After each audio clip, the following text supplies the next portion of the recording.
SuperTalk Mississippi media production. This show is brought to you by Sledge & Company Financial LLC. I'm Taylor Sledge, founder and CEO.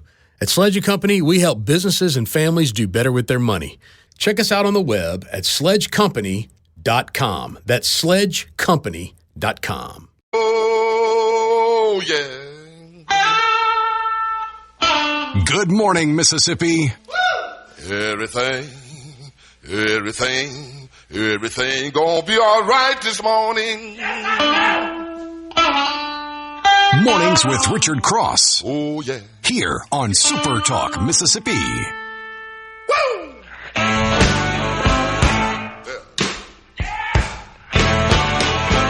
Now, when I was a young boy, at the age of 5, my mother said I was gonna be the greatest man alive. Good morning. But now Welcome. I'm a man. Mornings with Richard Cross, SuperTalk Mississippi. You know it must be a special day. Brian Hadad, who normally doesn't get up till like 9:30, 10 in the morning, he was down at our broadcast area at SEC Media Days before I was. Yeah, I thought you were giving down. away red shirts or something today when I saw Hadad sitting there. No. He wanted the red and blue striped shirts. Yeah. He would have been here. He would have spent the night for that. But no red shirts. He just Lance said he thought we must be giving away red shirts or something for you to be down here so early. That's what he said. Hey, Dad, not really being a good sport this morning. It's a little early for the Papa Bear over there. No, Mississippi State is at SEC Media Days today. They've got the early shift, and so Brian Hadad going to jump into action early today. We're glad to be with you, and we welcome you to the conversation on the C Spire text line, 601-879-4395, 601-879-4395. Looking for game-changing technology?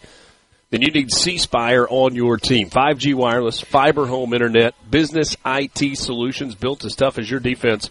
Learn more at cspire.com. C Spire, inspired by you. Lance, good morning to you. Good morning, Richard. You're in, day 3 over there now. It ought to be really heating up. Probably Kiffin's already gone, so you got State going today. Ought to be a lot of fun, man.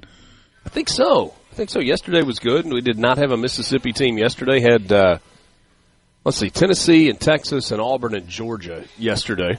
Ole Miss was part of the group on day 1. I will say this to you. They've been quite good to us here in the Peach State. I am ready to get home to the Magnolia State. Yeah. A couple of days away is enough. I have reached that point in my life that the travel doesn't really bother me, but I need it to be short. Like, get in, do your job, get out, get back home, see your people. That's just me. Yeah, well, I mean, when you're on the road as much as you are, you look forward to where you're going to be here in about a month and a half. So, yeah, I can't imagine getting to the house and enjoying – is going to be that big of a problem for you, given you've got a pretty busy schedule kicking off here shortly. So. No, it'll be all good. It looks like we'll be coming home to sunshine as well. It's going to be nice today across the Magnolia State. Okolona, you got sunshine and some clouds with a high of 96 today. Winds light and variable. Carthage, a tick warmer, 97 degrees. No chance of rain. Brookhaven, except for a few afternoon clouds, mainly sunny for you, 95 degrees. Wiggins, well, we're still keeping an eye on the tropics. There's a little bit of rumbling and brewing down in the Gulf. Some sun this morning, increasing clouds during the afternoon, the high 96, and the wind direction a little bit different. North-northeast at 5 to 10 miles per hour. The, was it Invest? Is that the right name? Did I make that up or, yeah. It's growing. The chance for, and it doesn't look like it's going to be a hurricane. It's more of a system, and it looks like a system that could be bringing a lot of rain. Heavy rain and flooding is the primary concern for that system that is in the Gulf of America right now. And we'll keep an eye on it. Cluster of thunderstorms moving across Florida expected to become better organized as they enter the Gulf. That's when we could see the potential for further development, possibly the fourth named tropical system Right now it is Invest 93L. And that's not actually a name. That's a term used to identify systems that could develop into more sophisticated storms. So we'll keep an eye on that. But right now, not a super big threat, just a chance for rain and a lot of it appears. Okay, so birthdays that we are taking a look at today. Did you know that Ida B. Wells was born on this day in 1862, a journalist, civil rights activist, co-founder of the NAACP, born in Holly Springs, Mississippi. Ida B. Wells.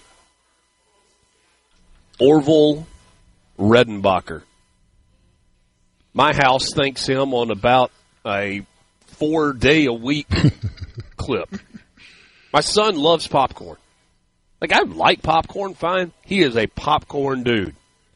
The American popcorn magnate Orville Redenbacher, born in Brazil, Indiana, 1907. Do you remember the perfect hair and the post-game locker room? How about them Cowboys? Yeah, always. I mean, even when you put the Gatorade bath on him, the hair didn't move.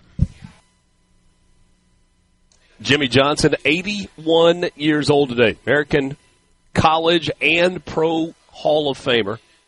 As a coach, won a national championship in 1987 at Miami. A couple of Super Bowls with the Dallas Cowboys. Also coached the Miami Dolphins. Born in Port Arthur, Texas. What a coach. What a career. Still on television. Will Ferrell is 57 today. The American Emmy and Raspberry Award-winning comic, actor, and writer.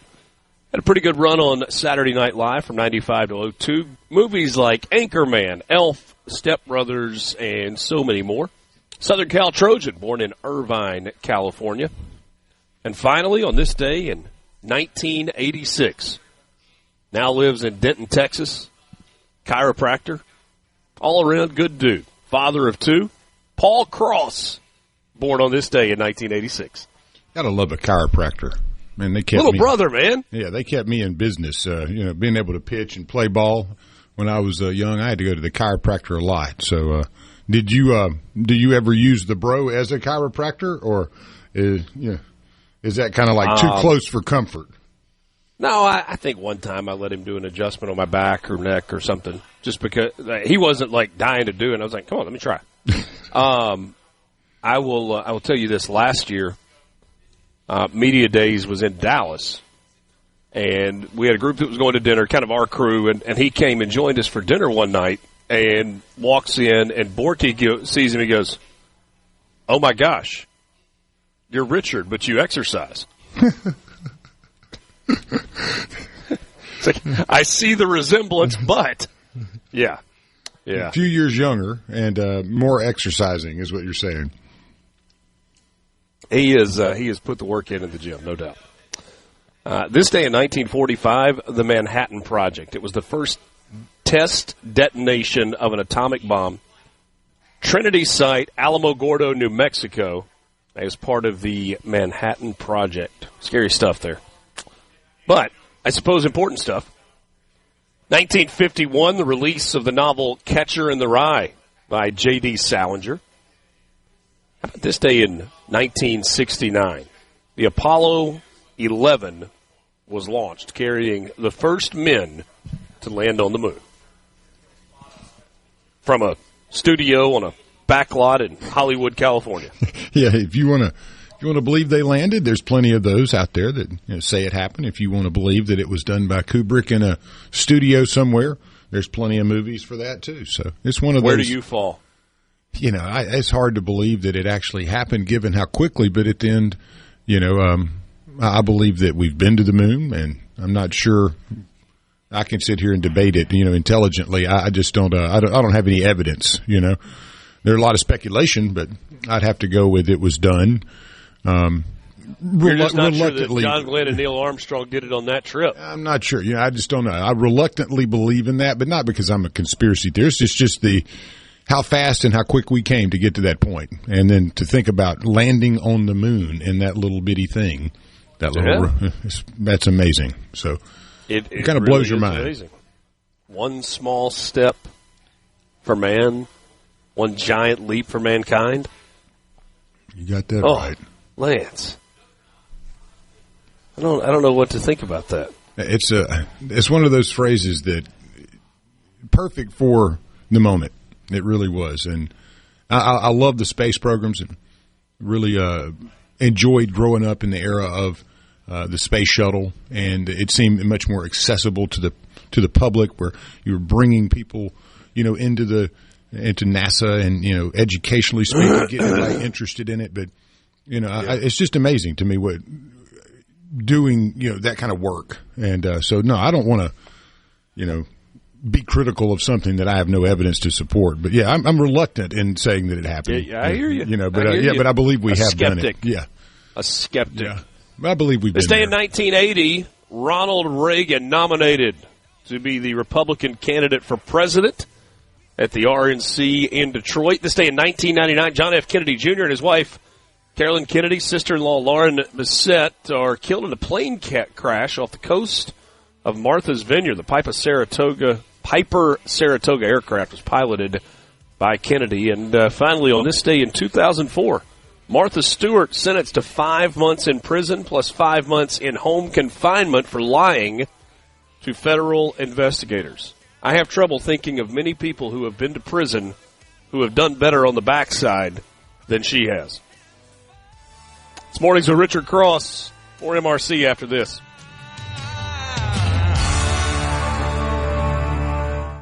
From the Venable Glass, Mississippi in the know. One morning at a time. Mornings with Richard Cross on SuperTalk, Mississippi.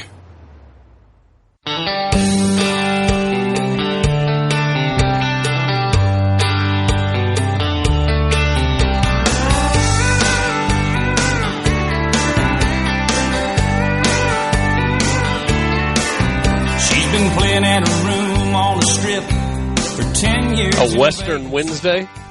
I've been workshopping that. I don't think I like it. Western. Country music tunes coming strong this morning. It is a genuine pleasure to be with you as we start the day. I mean that, too. Mornings with Richard Cross, SuperTalk Mississippi, across the SuperTalk Mississippi network, on the app, online at supertalk.fm, SuperTalk TV. If you're watching on SuperTalk TV, you get to see the cool display behind us. We've got the military academy displays behind us here. They've got it's really cool. They've got the football uniform and the dress uniform, and it's like split down the middle. So you've got Merchant Marines, Air Force Academy, Army, Navy, Coast Guard. Really, really cool setup. If you've never been to the College Football Hall of Fame and you're in Atlanta, I would encourage you to give it a check. The displays here are really impressive. Not all museums, I would say, are created equal. This is a really, really good one if you're a fan of the college football. All right, news headlines for you this morning. Mississippi's largest literary lawn party is happening on the state capitol grounds in Jackson, and it's not going to be long. There's only one thing that I question about this, because this is a really, really cool event. An impressive list. More than 80 panelists already booked. Officials with the Mississippi Book Festival recently announced 86 panelists who will bring stories, conversations, and expertise to stages at the event on Saturday, September 13th. That's the part of it that I question. Saturday? September 13th? Okay.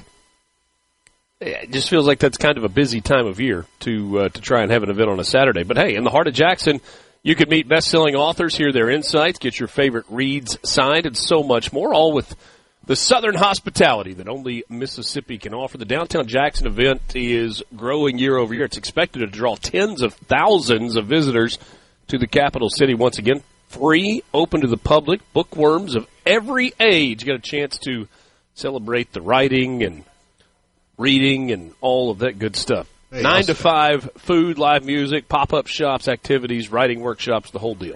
I wanted to mention JT has a great pocket grammar book out. It's been out for a couple of years. He showcased it, I believe it was last year at this event. And if you need a little brushing up on your grammar, Get JT's Pocket Grammar book. It is awesome. And really, I'm not saying that just because he works with us, but it's a... Wait, JT Mitchell? Yeah, JT Mitchell. It's a great little book. Got a little spiral binder, pictures, and teaches you how to use things like there, and there, right? And yeah, man, it's awesome. He's great. So if you're looking for that book, reach out to JT Mitchell. It'd be a great gift for your kids as they get back to school. And again, you're serious. You're not 100%. making this up. No, 100%, man. It's a great How have book. I never heard this? I'm trying to remember the name of it, but it's JT Mitchell, obviously, and it's a pocket grammar guide, and it's really good stuff. So, yeah. I am Googling JT Mitchell Pocket Grammar right now. Yeah. But it's a great guide. I mean, it would be good gifts for kids and stuff like that as they get ready for school, and it is helpful. I've used it. I can't remember the... How about that? Yeah, good stuff. That is that is crazy. All right, so this Mississippi book conference, both Ole Miss and Mississippi State are playing home games that day. That's what the phone's for, huh? You got to break out the old phone if you're going. I guess so. All right, as Jackson prepares to make history as the first Mississippi city to host the National Folk Festival, more artists are being announced for the first of 3 years at the festival called the Capital City Home. Some announcements coming, including that longtime and legendary bluesman Bobby Rush, now 91 years old, is not slowing down. Coming off his latest album, fittingly called Young Fashioned Ways, Rush has continued traveling across the country and is earmarked early November for an appearance at the National Folk Festival. Other Magnolia artists include the Sonic Boom of the South. Jackson State's marching band going to be there. Choctaw Social Dancing Group. I'm going to try this. I'm going to try it. Okahama Ala Hilha Alhiha. That's the name of the Choctaw Social Dancing Group. And Bay Springs-based Southern songstress Miss Jody. That one's easier. A whole lot easier than Okahama Ala Hilha Alhiha. I wonder if I'm even close on that. I don't know, but I'm proud of you for trying. City of Hattiesburg has begun a major infrastructure overhaul to reduce flash flooding and improve safety for motorists and properties. Construction being done in the area of West 7th Street, Grace Avenue, and North 25th Avenue. According to city officials, the area near the Highway 49 underpass on West 7th Street has been experiencing recurring flash flooding during heavy rain. Want to try and fix that. Beyond drainage improvements, getting new curbs, gutters, and sidewalks, enhancing pedestrian safety and walkability. Aging water and sewage lines will also be replaced with modern underground utilities. It's about a $5 million project, $2 million from the Department of Environmental Quality, $2 million from Hattiesburg's American Rescue Plan allocation, and another $500,000 from local capital funds. A fire broke out at the Chevron refinery in Pascagoula yesterday. 4 workers were injured. Spokesman for Chevron told WLOX that the blaze happened at the wastewater treatment facility about 8:15 yesterday morning.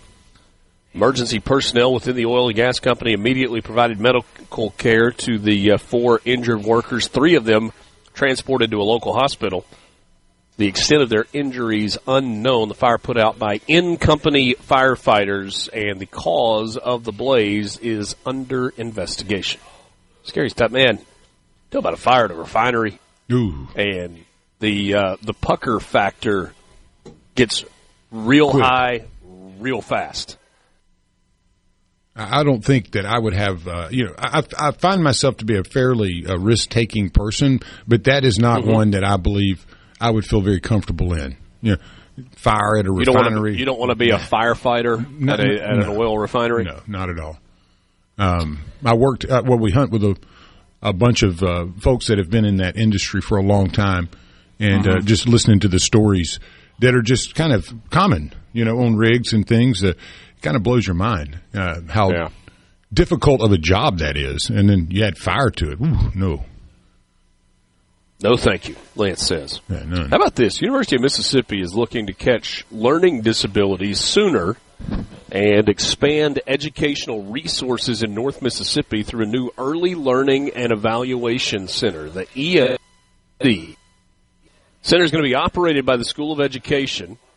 Will house the university's nationally accredited preschool. The Willie Price Lab School will also allow more children to receive developmental and auditory exams, increasing opportunities for early intervention services.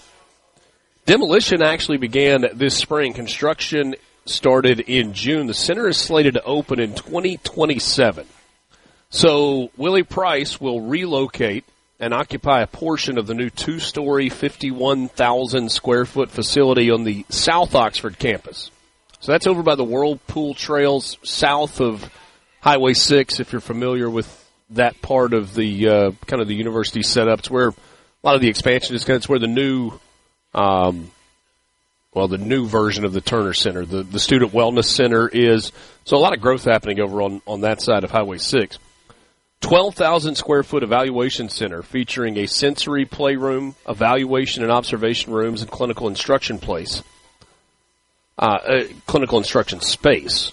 Mississippi is considered a low-resource, high-need state for child development and well-being. The center will address the state's shortage of early intervention options, referenced in the Children's Foundation of Mississippi's Kids Count report from 2024. The investment from Ole Miss, about $21 million. They've secured about $1.5 million in funding from the United States Department of Education. Plan includes 10 technology-equipped preschool classrooms, 2 outdoor playgrounds, and a dining facility. So, all in all, I think the project about $35 million. But big deal. A big deal there on the campus of Ole Miss. Willie Price, people love Willie Price, the preschool that's on campus. And to see some of this focus stuff in there with some early detection, intervention, and prevention labs, going to be a really, really big deal. Not just for the folks in the Ole Miss community in Oxford, but for the state of Mississippi. Those are your news headlines this morning. We will get to sports coming up. I mentioned it a little while ago. Mississippi State on the docket today. The Bulldogs will be here in Starkville. Head coach Jeff Lebby making his second SEC Media Days appearance. He's got some players with him, including Bulldogs quarterback Blake Shapen for the second consecutive year.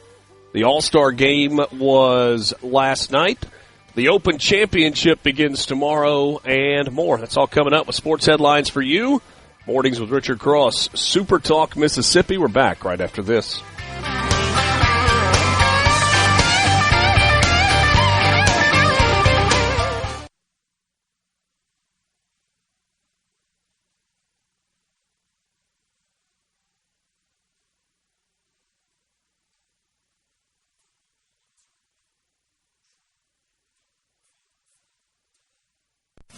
From the Well, preacher man talking on TV, cutting down my rock and roll. He wants What a night last night in the Dirty Dirty, in the ATL. And no, I'm not talking about the dinner that we shared. I am talking about the All-Star game at Truist Park. First ever All-Star game with a home run derby style swing off to determine the winner. Lance, did you watch this? I did not, no. I was catching up on it this morning, though. Okay. So the National League ends up winning it. Let's talk about how we got there, and then we'll go to what happened. Pittsburgh Pirates star pitcher Paul Skeens started things off for the National League. 1-2-3 first inning, couple of strikeouts. Diamondbacks second baseman Ketel Marte got the scoring started for the National League, 2-run double off Skubal from Detroit. American League had to kind of climb from behind the entire way. Nobody would score into the sixth inning. Mets first baseman Pete Alonso, 3-run home run. Diamondbacks right fielder Corbin Carroll followed it up with a home run. That made it 6-0. But the American League was not dead. They answered with 4 runs of their own in the seventh inning, including another 3-run home run from Athletics DH Brent Rooker. It's not all that we would see from Brent Rooker, though. Game seemed to be over. Top of the ninth inning. Royals shortstop Bobby Witt Jr. He is a dude, by the way. Hit an RBI double. Scored the tying run himself off an infield single from Carroll. National League unable to score the bottom of the ninth, and so we go to extra innings, except not really. You remember years ago, they had a game that went, was it 13, 14, 15 innings, and they ended up calling it a tie. They're like, you can't just keep playing the All-Star game forever. So they go to extra innings where they have a home run derby-style swing-off. The format is this. Before the game, each manager has to select 3 players from his team. And then he's also got to select 3 alternates from his team. And so if the players have been removed from the game or whatever, they go to the alternate route if they need to do that. So Dave Roberts for the manager of the Dodgers for the National League picks his 3.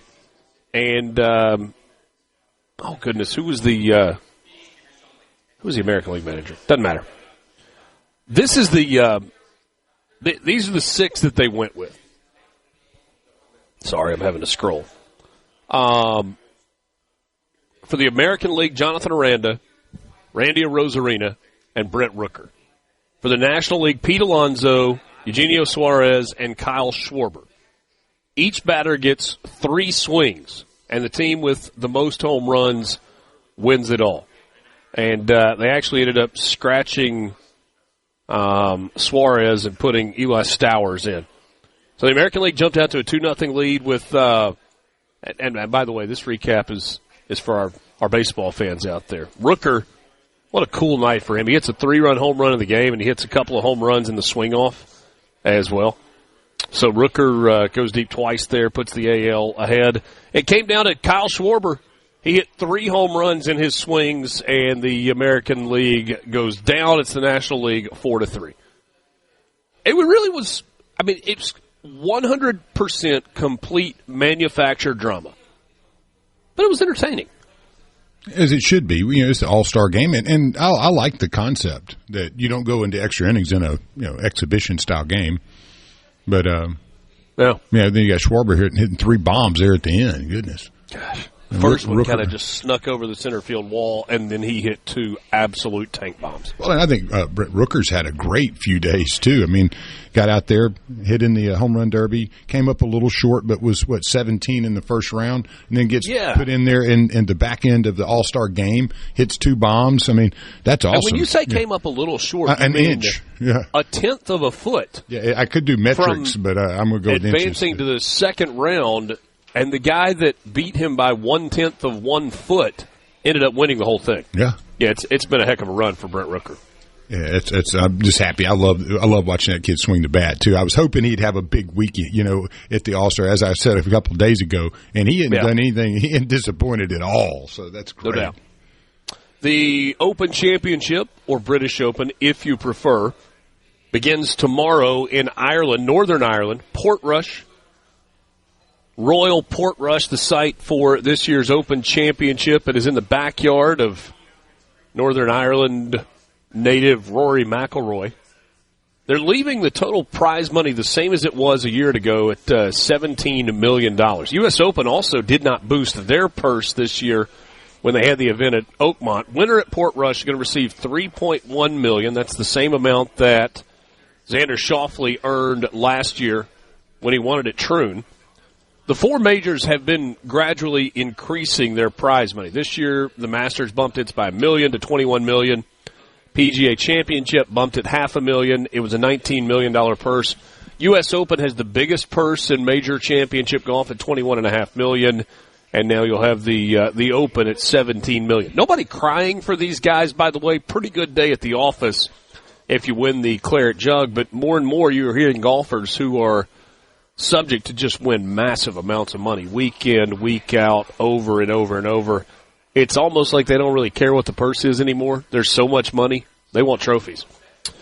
Players' Championship on the PGA Tour has a $25 million purse, and then you've got Live Tour events and the PGA Tour signature events that all have $20 million prizes. All right, So that begins tomorrow. Always fun watching the Open Championship. I hope for bad weather. That's like I want wind, and I want rain, and I want you want craziness. Drama, yeah, drama and chaos. Even if it's manufactured drama, I'm on board with this. Mississippi State, one of 4 teams at SEC Media Days today. Your sports updates are brought to you every day by Pearl River Resort. Find them online at pearlriverresort.com. Pearl River Resort, your home for family fun, casino thrills, and live entertainment. Learn more online at pearlriverresort.com. Pearl River, home of the Dancing Rabbit Golf Club, Geyser Falls Water Park, and so much more. Check them out online at pearlriverresort.com. Mississippi State head coach Jeff Levy leading the contingent from Bulldog Country today, along with his quarterback Blake Shapen. Shapen was here a year ago representing Mississippi State, was the starter last season, injured, unable to finish the year. Isaac Smith, who was one of the best tacklers in the Southeastern Conference, was a defensive back a year ago. I asked Hadad, I was like, he was a safety, right? And he said, funny you should ask that. On the All-SEC squad, he's listed as an opportunity to vote for him at both a linebacker and a defensive back. And then Brennan Thompson, the wide receiver transferring in from Oklahoma. Those are the 3 that are here to represent Mississippi State on this 3rd day of SEC Media Days. Yesterday, Auburn was one of the teams that was here. Jackson Arnold, who was a quarterback at Oklahoma last year, is now going to be the starting quarterback at Auburn. Says he hit rock bottom a season ago when he was benched at Oklahoma a few games into the year. The former 5-star recruit called last year's struggles part of the journey. Said he has no regrets about his time in Norman, but is also looking forward to a fresh start at Auburn. Says, quote, I know the situation I was walking into was going to make it ideal for me. It was almost easy this spring throwing to those guys. For me, all I've got to do is be a point guard and just distribute the ball. After losing to Tennessee last year, Arnold was benched in favor of freshman Michael Hawkins, who turned out to not be great either, and so Arnold got his job back. Says, I'm not going to blame anything on my play last year, but I feel like I'm now in a situation where I can go out and thrive.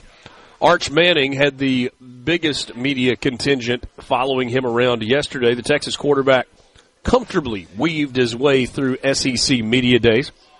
On the cusp of his first season as a full-time starter, he handled most of the questions pretty easily. When asked about his coronation as a superstar, despite having played very little, he said, it's weird. I really haven't deserved any of this, so just trying to play along and play ball. There was a significance to Arch Manning being here. Of course, his grandfather, Archie Manning, played at Ole Miss. Super Bowl champion uncles Peyton and Eli started in the SEC at Tennessee and Ole Miss, respectively. He grew up going to games in the SEC. He said, it's where I wanted to be.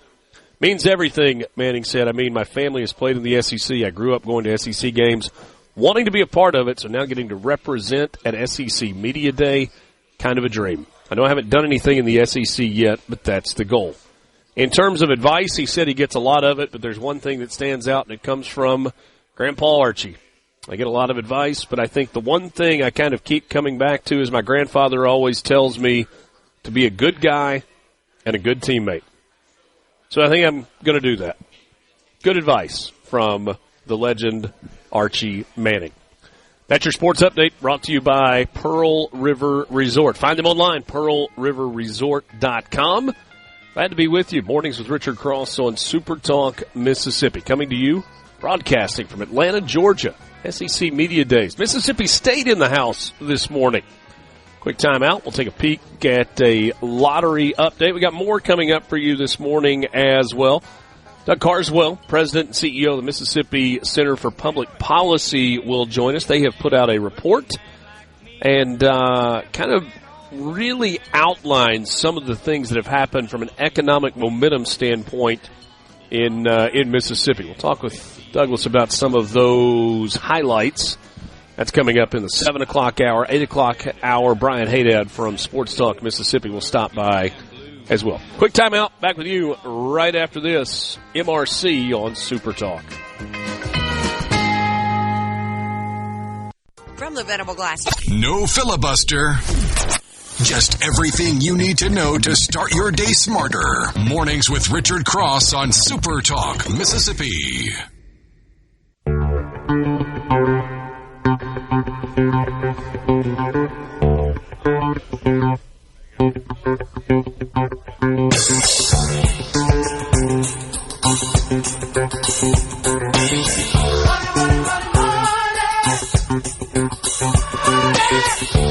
Get to your lottery update in just a minute, Lance. This is probably more this week than any other time.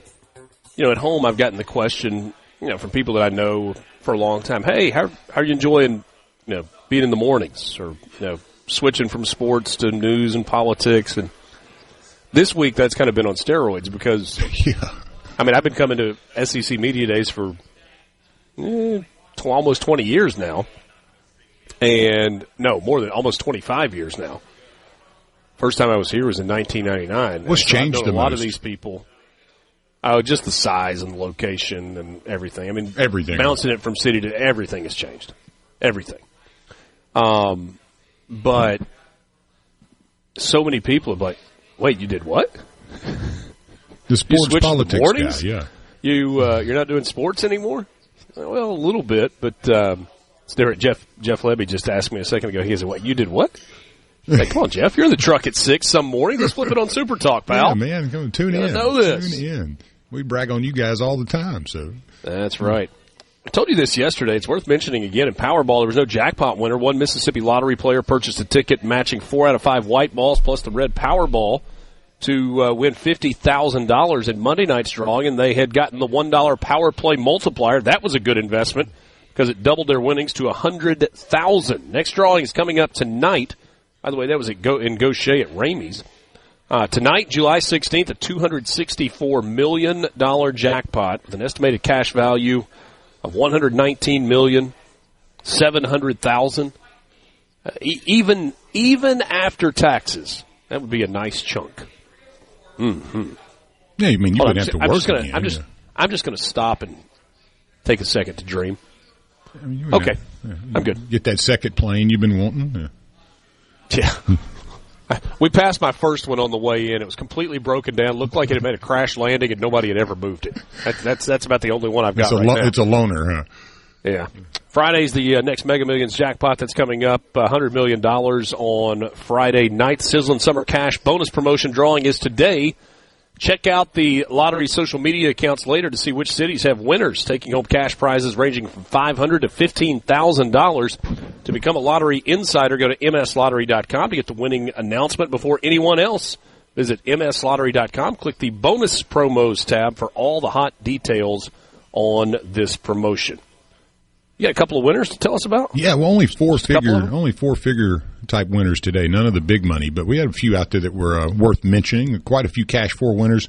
I'm going to skip on down to the $2,700 ones. 2 Jackson players. They won $2,700 from tickets purchased at Kroger and Ridgeland and Ritchie and Jackson. And then players from Columbus and Long Beach, $2,700 richer on tickets that they purchased at the Tobacco Warehouse in Columbus and at the Keith Superstore in Pass Christian. $3,100 from players from Jackson and Camden each. They won on tickets purchased at Fuel Time 4 in Jackson and Michael 16 in Canton. And then finally on the Cash 4 winners, a Memphis, Tennessee woman put $5,000 in the pocket on a ticket from the Abbey Mart of Mississippi in Olive Branch. I think it's pretty well documented that, I say pretty well documented. That's your lottery update by the Mississippi Lottery. Find them online at mslottery.com. Even if you are pro-Israeli, you are pro the state of Israel, you believe that it is the United States' biggest ally or one of the U.S.'s biggest allies, you can look at this story and go, okay, this has got to stop. You sent me this just a little while ago, and I could not agree with you more. 20 Palestinians were killed Wednesday in the crush of a crowd at a food distribution site run by an Israeli-backed American organization in the Gaza Strip. The death toll came to 41, including 11 children.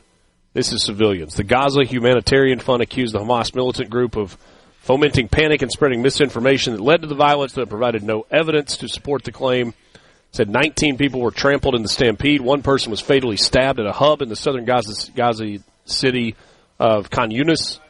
Gaza's health ministry and witnesses says GHF workers used tear gas against the crowd, inciting a panic. The ministry said it was the first time people have been killed by a stampede at the aid sites.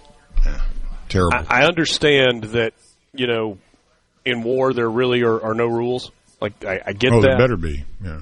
We know what happens when you don't have rules in war. And the bombing of aid sites, it's just got to stop, even if you are pro-Israeli, in my mind. Now, Hamas, bunch of bad dudes. And will they use people as human shields? Yes. Will they hide weapons, stockpiles in hospitals and churches? Yes, they will. Terrible, terrible, terrible people. But the bombing of an aid site, it just can't keep happening. How are you ever going to bring this to an end? Maybe it's not going to come to an end as they continue to try to work toward a ceasefire. We'll take a timeout. Mornings with Richard Cross, Super Talk, Mississippi. 7 o'clock hour is on the way.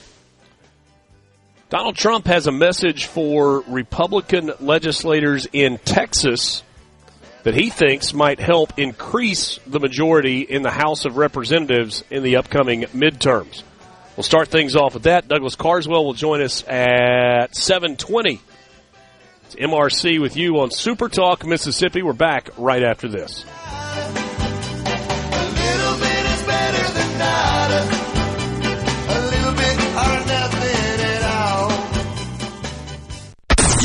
The views and opinions expressed by the hosts, guests, and callers on this show are not the opinions of TeleSouth Communications, its management, or advertisers. Pour yourself a cup of coffee and get the Magnolia State's most important news of the day. Mornings with Richard Cross on Super Talk, Mississippi.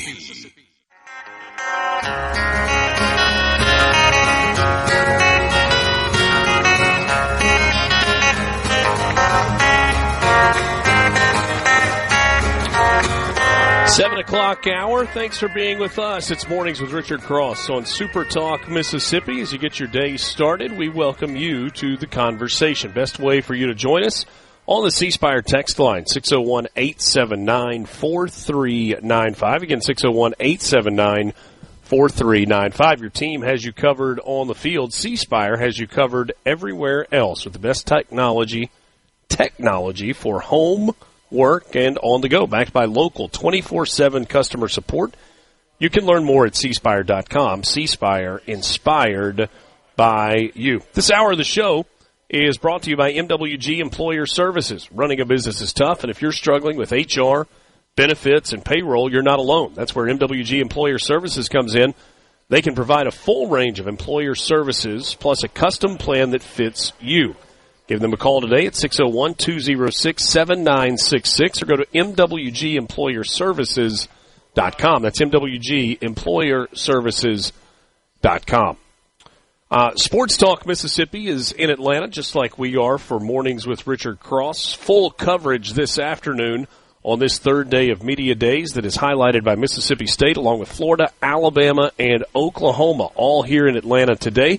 Coverage of SEC Media Days on Sports Talk Mississippi is presented by Pearl River Resort, online at pearlriverresort.com, and brought to you in part by Trustmark Bank, Cannon Ford, Lincoln, and Starkville, Cleveland, and Pascagoula, Covington County Hospital, Mississippi Farm Bureau, and Genteel Apparel, the official apparel provider of Super Talk Mississippi. Thanks for joining us this morning. I want to start you off with we'll get to an audio clip in just a second. Let's start off with Donald Trump and his encouragement for Texas Republicans in the Lone Star State. We know that elections are about winning, right? And when you have the power, sometimes you have the ability to stack the deck in your favor. It's just kind of the way the political system works.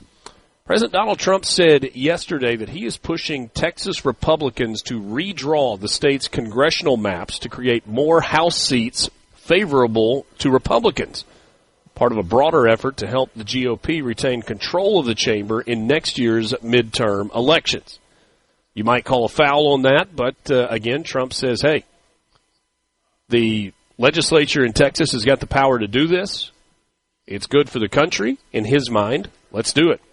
The president's directive signals part of the strategy Trump is likely to take to avoid a repeat of what he saw in his first term when Democrats flipped the House just 2 years into his presidency. Comes shortly before the GOP-controlled Texas legislature will go into a special session in which they will consider new congressional maps to further marginalize Democrats in the state. He was asked about this as he departed the White House yesterday. The president was headed to Pittsburgh about the possibility of adding GOP-friendly districts around the country, and he said Texas will be one of the biggest, and that'll be 5.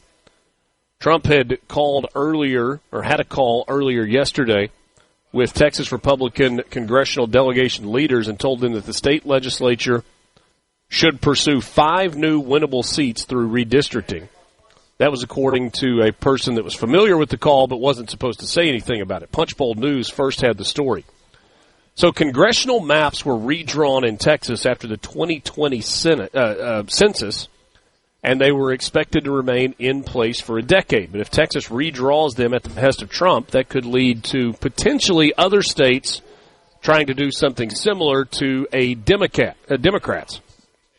Gavin Newsom decided he needed to jump into the fray. Feels like he's got an opinion and a comment on every story that is out there, or at least people want to know what he thinks about it as his name continues to potentially be in the mix as a presidential candidate here in a few years. And Gavin Newsom went to social media and he said 2 can play this game, hinting that perhaps California, who already has an overwhelming number of Democrat districts, could possibly redraw the district lines there as well. It's going to be a little harder, though, in California because they had a ballot initiative back in 2008 and approved an election commission system that is in charge of drawing the congressional district lines. And so Democrats, to some degree, have their hands tied. Many of the states where the party controls their state legislative and congressional maps have independent commissions that are not supposed to favor either party. Not supposed to, perhaps, is the key there, but we'll see how that goes. Newsom said yesterday, or kind of floated the idea, that California's Democratic-controlled legislature could do a mid-decade redistricting, arguing that it wouldn't be expressly forbidden with that 2008 ballot initiative. Democrats in California have 43 of the state's 52 House seats and proposed squeezing in a special election to repeal the popular commission system before the 2026 elections get underway. Both of those ideas would be a long shot at best in California. They tend to not move quickly in California, especially with ballot initiative items. You know, there is, Lance, a danger in this. If you start taking Republican stronghold districts and then redrawing those lines, moving some of those Republican voters into Democrat strongholds, or at least places where it's kind of close, you run the risk of watering down the Republican-heavy districts and possibly putting some of those seats in jeopardy. Yeah, is this a bad plan? I don't know. I mean, when you look at redistricting, you look at some of the districts, even here in the state, by law, had to be redrawn. That's right. And it's a hair splitting in some cases, because you're trying to keep it even, Steven. But are we really trying to choose? Well, Trump is not trying to keep it even. No, I know, but that's the goal of the system, is to try to, no district is recruiting Republicans, or it's supposed to be you live there because you want to live there. It shouldn't. It's never been a political motivation, I don't think. I think we're seeing more of that now. And ultimately, the idea of the way a district line is drawn is to be representative of the population of the district. Not necessarily to be redrawn to get this done or to that done, but it's just supposed to be representative of the district. I think that's very difficult to figure out. So, to circle back to your question, I'm not sure. I'm always been leery of redistricting and gerrymandering and all of these weird-looking districts just to try to keep everything even, Steven, which seems impossible. It just seems impossible. Yeah. So, not sure how you solve that problem. I don't know what your opinion may be on that, but it just seems to be a very difficult endeavor to try to get everybody included all the time in every district all over the country. if we were in a slightly less partisan time, I think I would be a little more hesitant to go down this road. But we are absolutely in a time politically where one side or the other, whether it's Republican or Democrat, they take full advantage of the power that they have while they are in office. Now, does this open, if you have a Democrat president in the future, does this open up that possibility where they could do the exact same thing to Republicans? Yeah, I guess it does. But here's the thing. These midterm elections are going to be of critical importance. If you are pro-Trump, then there's a finite amount of time that he has to get done what he wants to get done. And he is dealing with a razor-thin margin in Congress, in both the House and in the Senate. We saw it again yesterday where J.D. Vance had to be called into the Senate to cast a deciding vote, just on a procedural vote, a test vote to move legislation along in the Senate. And that's happened more than once already. And so I think Trump is just trying to get to a place where the margins aren't so razor thin, where it's not like you have to have every single Republican 100% on board to get anything done, but that's where you are. We saw that yesterday in the crypto debate. Like, there is a big debate. Republicans had kind of dubbed this crypto week in the nation's capital, and I don't know that it has gone as smoothly as they would have liked to. The big idea, there are kind of three different pieces of legislation, and there's some talk about rolling all three of those into a single bill because of the difficulty of getting the Senate to come along, and Trump's trying to rally votes and get everything. Ultimately, they're talking about regulation within the crypto industry. And you had about a dozen Republicans that sided with Democrats kind of pushing back on it. Now, there are some Republicans that have said, yes, but there was a reason for that. It wasn't so much siding with Democrats. There was a bigger goal here in not getting a particular piece of legislation on the floor. Instead, they wanted to push for another one. We'll get into the crypto conversation a little bit later in the show this afternoon. We know that Mississippi has been on a roll from an economic standpoint. Douglas Carswell is president and CEO of the Mississippi Center for Public Policy. His organization has done a deep dive into the Mississippi miracle, not just in education, but also in the unprecedented economic momentum. We'll talk with him coming up next about what the report found. More Mornings with Richard Cross on SuperTalk Mississippi with you after this. From the Venable Glass. Shaping Mississippi politics each morning. Mornings with Richard Cross. SuperTalk Mississippi. My transistor radio comes from far away.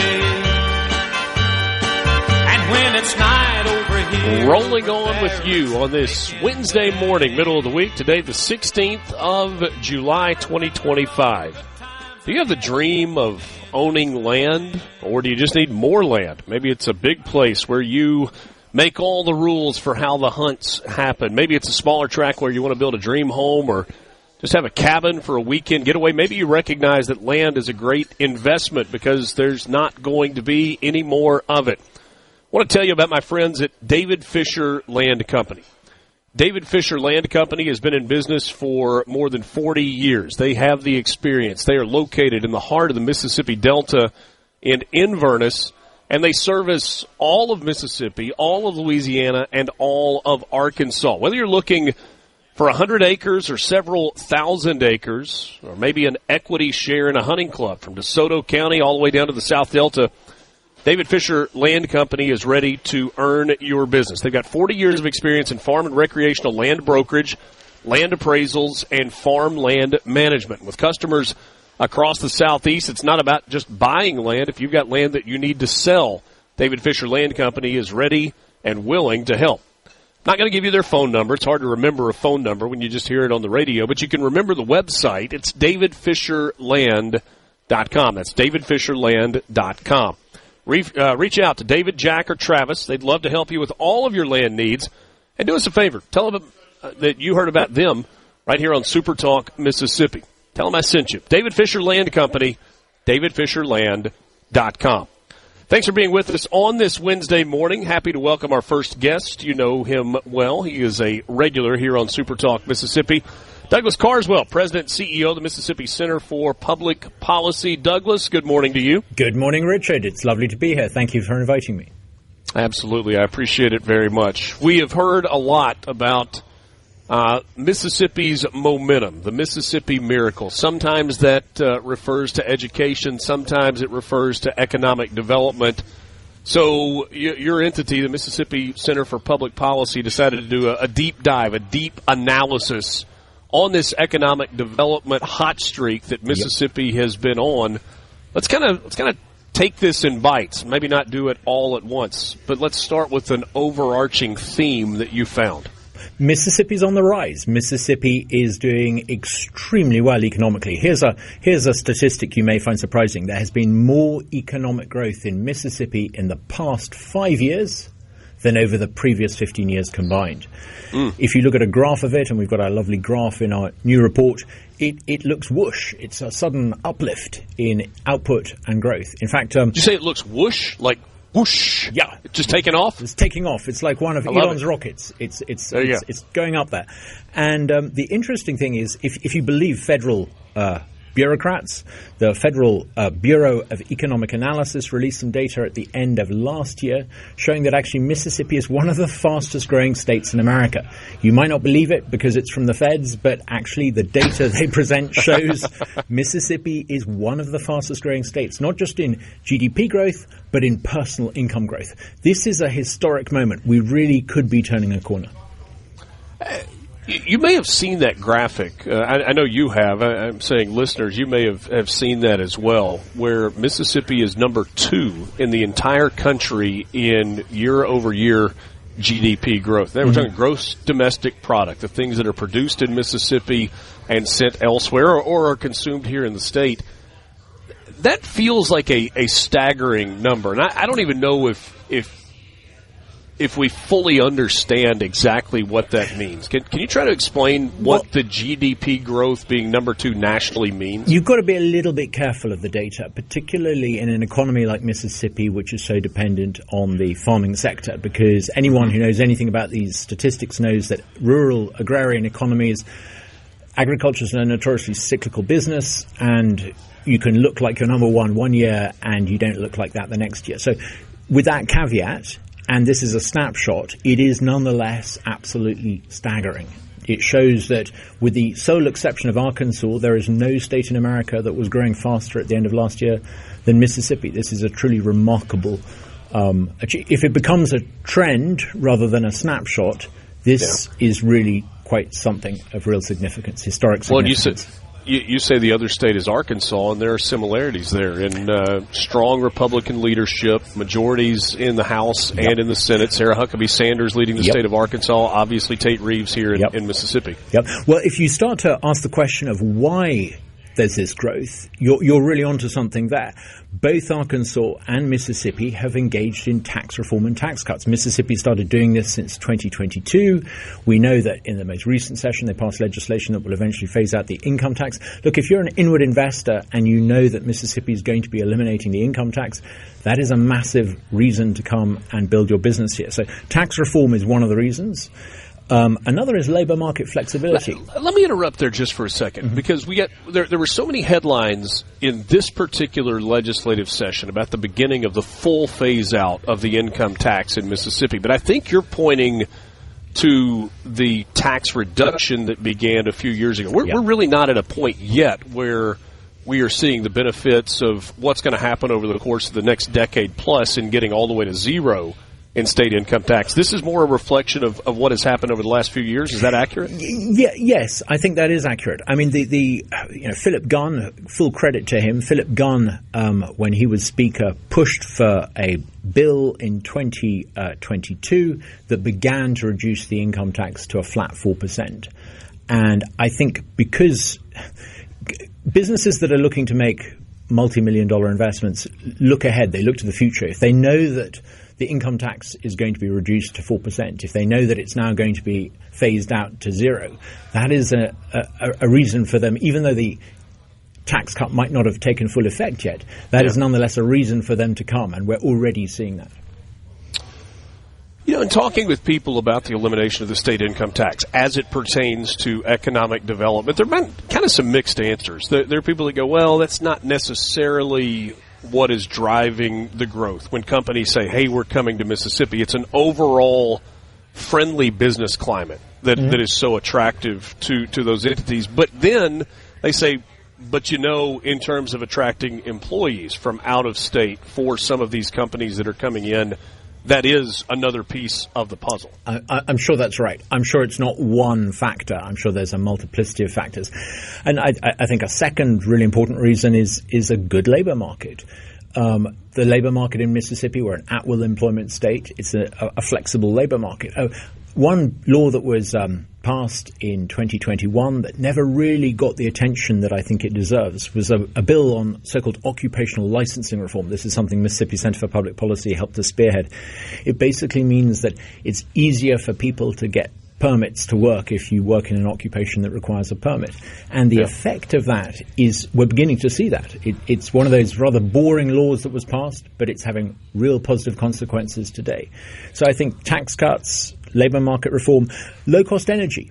I know there's a lot of debate at the moment about energy and all the rest of it, but the reality is in this state you've got low-cost electricity. It's 14 cents per kilowatt hour. That is a technical speak for saying it's very cheap.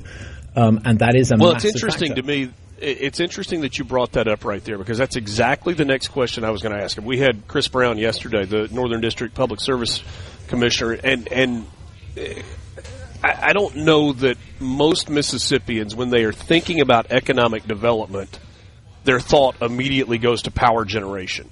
But the more we have dived into these economic development projects, the more we've heard from leaders all across the state that's one of the driving factors, that you've got to have availability of power, but you've also got to have cheap power. And it feels that Mississippi is taking some steps to make sure that both of those things not only are in place but are sustainable moving forward. Absolutely. We've got some of the lowest cost electricity in the country, and there's going to be a 30 or 40% increase in the amount of electricity we need to generate over the next decade or so. In Mississippi, not nationally. In Mississippi. If you think about it this way, people focus on the data centers. They consume vast quantities of electricity. But imagine that you ran Nissan in Madison. You make something like 400,000 cars, a huge number of cars. You need low-cost electricity there. Imagine you run a poultry business. You need cheap electricity. So it benefits or an all aluminum mill like we've got in the Golden Triangle that is so heavily dependent on that readily available and reliable power. It's one of those things. Having low-cost energy is one of the key ingredients to economic growth, and we've got it. We've got low-cost energy in Mississippi. It's another reason why we're doing so well. I think there's a fourth reason, and it's, again, something we tend to overlook. I know that when people think about SEC colleges, they think about important things like football, but the fact is we've got these wonderful colleges, universities, that have created sort of hubs of innovation around them. If you go to Starkville or Oxford, you see this growth, and it's because the universities are bringing in smart people, and smart people are clustering around those universities, and they're creating these sort of economic hubs. And I think the success story of Mississippi can't be told without reference to some of those public universities and the success they're bringing. We'll talk more about that on the other side of the break. Also going to play a clip from you from CNBC yesterday. This is more of a national take. Ken Langone, who was the co-founder of Home Depot, was on Squawk Box yesterday and has kind of come around on the President of the United States because of some of his economic policies. We'll talk about that on the other side of the break as well. Mornings with Richard Cross, Super Talk Mississippi. We're back with you right after this. More with Douglas Carswell. From the Sound of Mornings with Richard Cross is brought to you by Covington County Hospital in Collins, where your health matters. Mornings with Richard Cross, here on Super Talk Mississippi. What else? And always on the Super Talk app.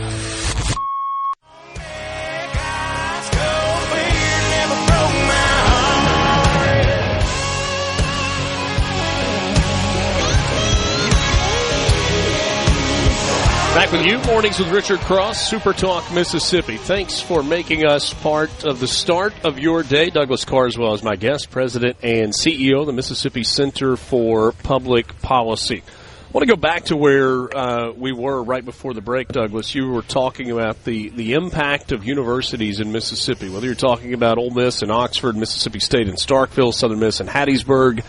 The community college system is playing a huge role in the development of tradesmen and creating a labor force that is skilled in the areas that need it. And you were saying that plays a pretty vital role in terms of attracting a labor force that's not already here, but also attracting businesses who are thinking about future labor force. Absolutely. We're starting to see lots of people from across America wanting to come and study in Mississippi. Young people, the number of young people going to college across America is beginning to fall because of demographics, but it's not in Mississippi because our colleges and universities here are popular, and Ole Miss and Starkville are growing.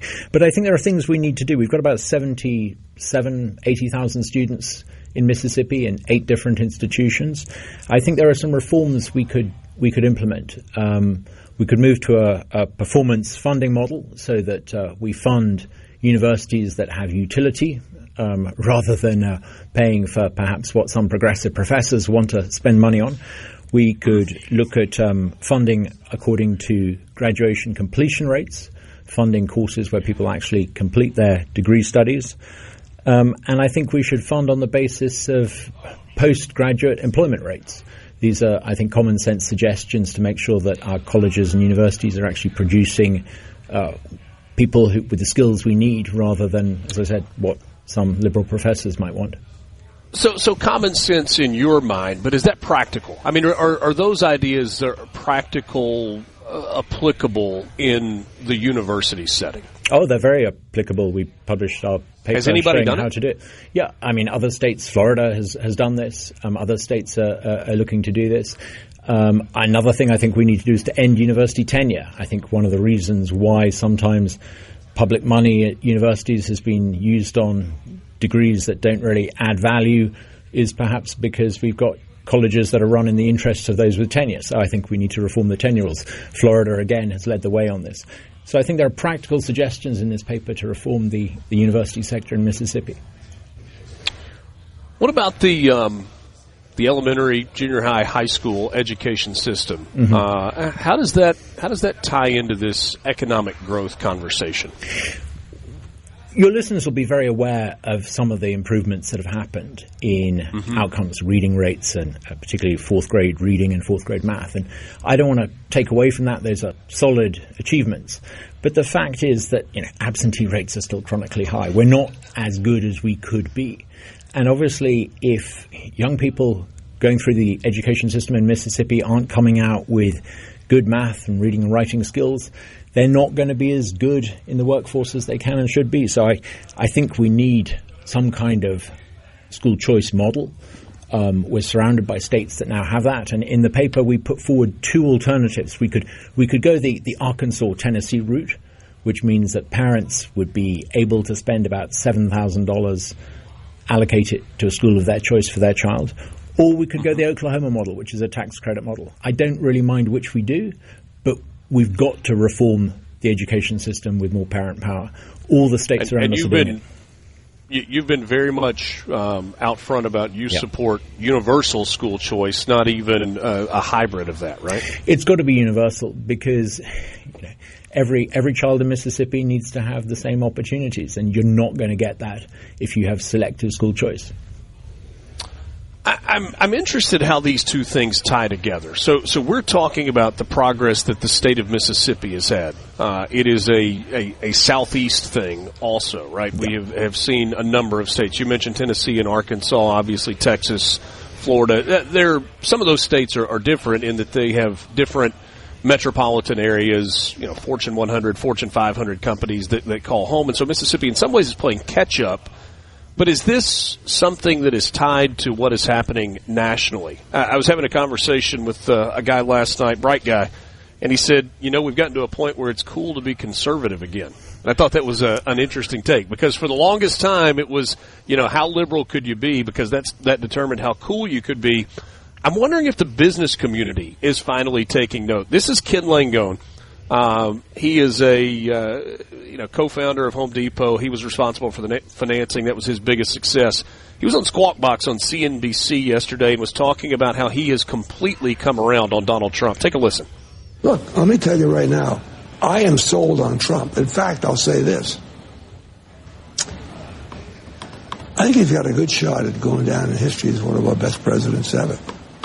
That is a real turnaround, because you didn't want to vote for him. I tell you the reason. I want to tell you, I'm a believer. What I'm seeing happening is absolutely nothing short of a great thing. And there's a beat. People are walking with more bounce in there.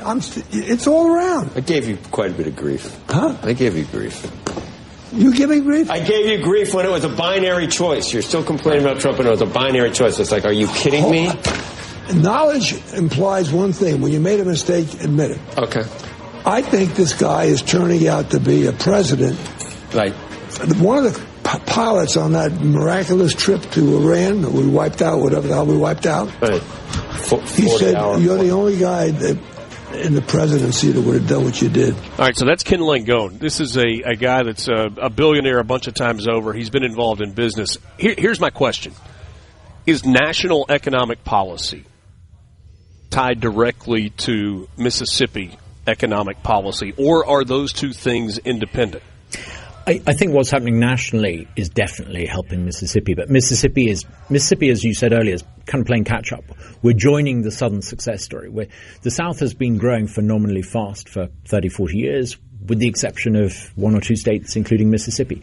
Mississippi is starting to become part of that Southern success story. We're starting to see the growth here that we've had in Alabama before and Tennessee before. And we're starting to get that growth because we're starting to do what some of those states are doing. Income tax elimination, labor market reform. We're joining that Southern success story because we're willing to make bold changes, just like Sarah Huckabee Sanders did in Arkansas. Instead of politics as usual, instead of business as usual, instead of the good old boys in the Capitol carrying on and voting for law that favors various vested interests, we're starting to see the change Mississippi needs. And it's having real positive consequences. We're starting to turn things around. Douglas, I think about the need for continuity, and this may sound like I'm on a wild goose chase to get here. Thinking about, Donald Trump in office right now, but when you go Republican, Democrat, it's like policies go into place and then they get stripped back. The importance of Donald Trump finishes his term and then J.D. Vance or Marco Rubio or whomever follows with another Republican president. Here's where I'm tying this to Mississippi. I would argue that Mississippi is where it is today because of the continuity in the governor's mansion and with Republican leadership.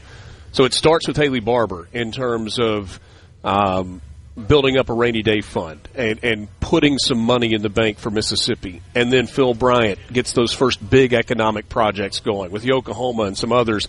And then Tate Reeves has taken that over the last 5 years and just put the hammer down. Does that make sense? Is there an importance there to stick with a party, term over term, as opposed to just, let's elect this guy and see what he can do in the next 4 years? Well, we don't advocate for parties. We advocate for policies. And I think continuity of policy, each of those people is building on the achievements of their predecessor. When we saw the tax cuts passed in the legislature this session, it was building on what Philip Gunn had achieved.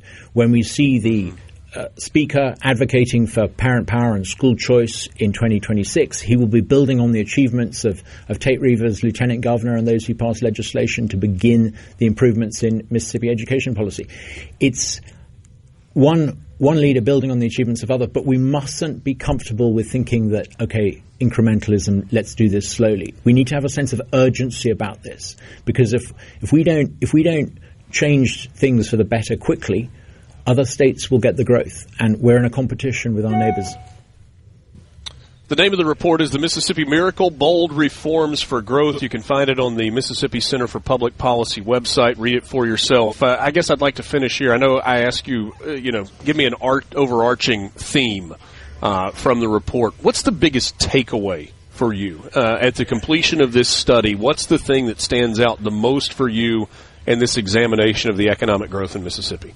We need to be bold. If Mississippi is bold and has pro-growth policies, we really can change from being 50th out of 50 to being one of the fastest growing states. We're on the cusp of that change.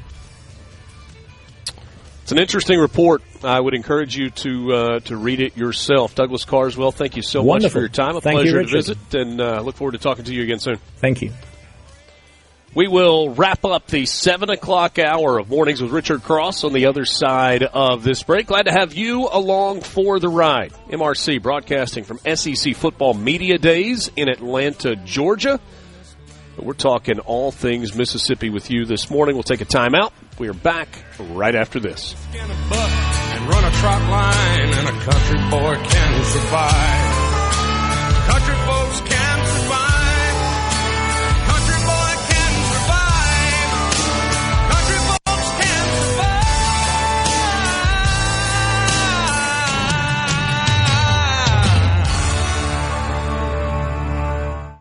From the Venable Glass. Start your day right. Mornings with Richard Cross on SuperTalk, Mississippi.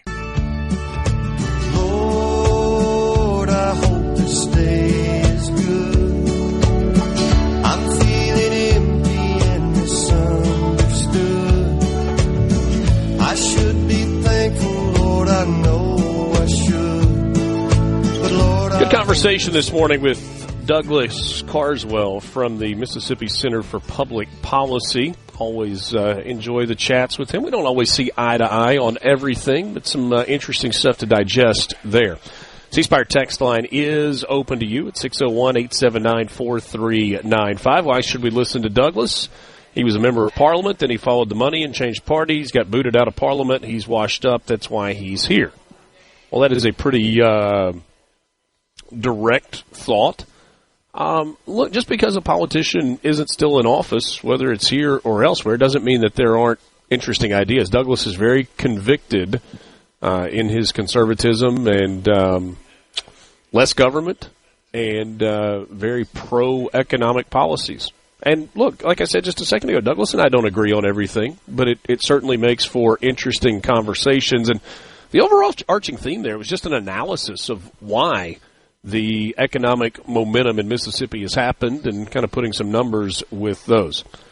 Justin says, what is holding Southwest Mississippi back from landing one of these big industries? That's a consistent question that we've gotten. You know, what's next for Southwest Mississippi? I think, I don't know this. This is just me thinking out loud. Is that it's got to be a collaborative deal. I don't think you can, be in Southwest Mississippi, and you pick the town, you pick the county, and just say, well, when are they going to give us one of these projects?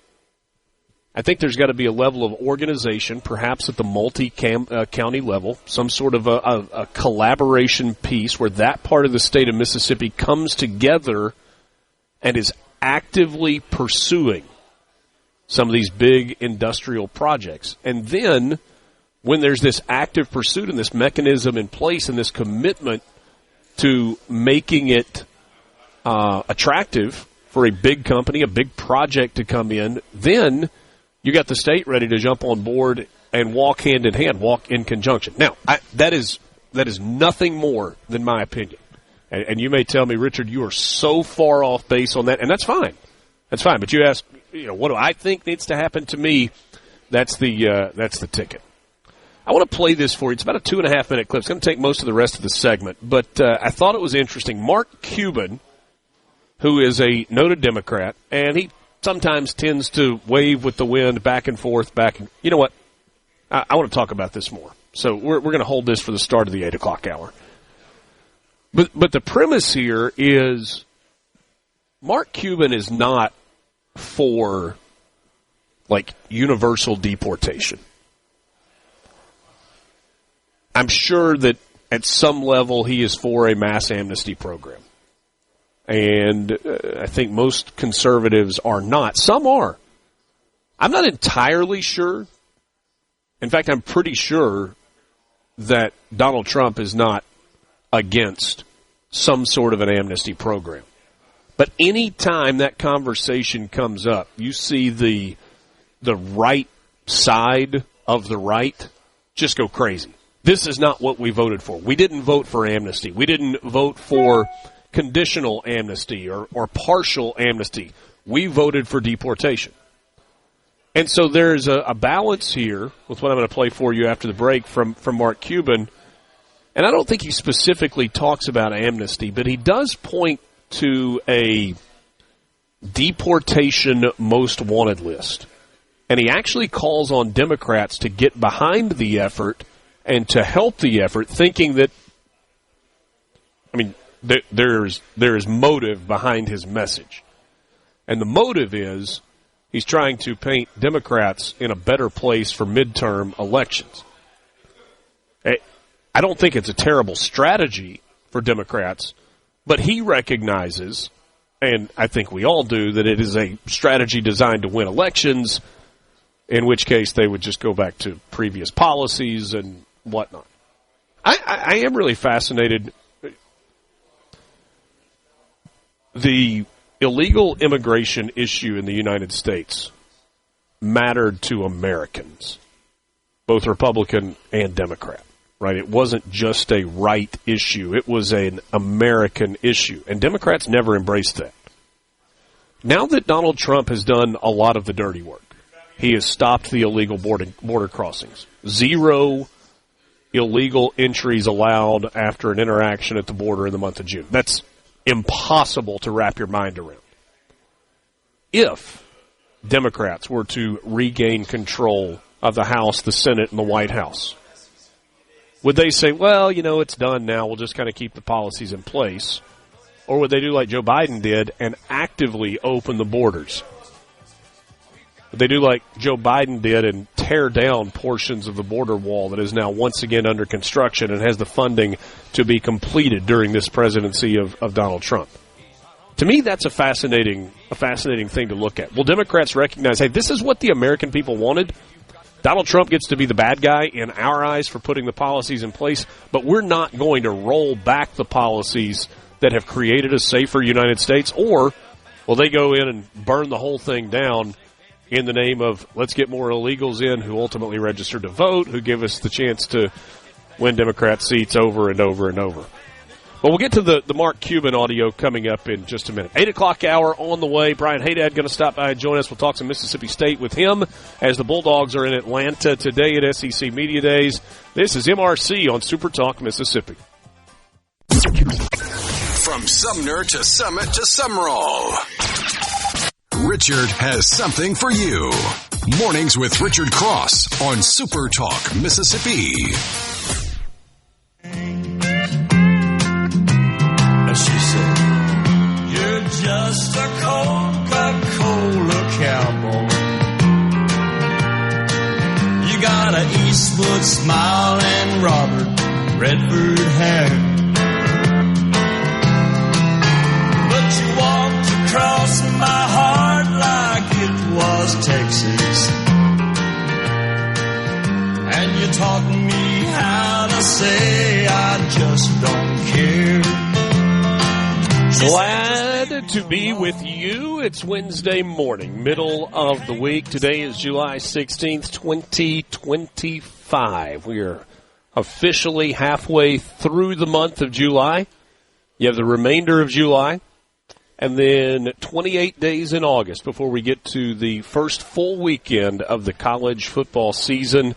That big weekend starts August 29th, but really it starts on the 27th, that Thursday night. You got a few games the weekend before, and, man, it'll be here before you know it. But not only is it college football, Lance, we know it's high school football in Mississippi. We are just days away from high school football practices beginning all over the state of Mississippi. We're just days away from the NFL Hall of Fame game in Canton. I think that actually happens still with July as the month on the calendar.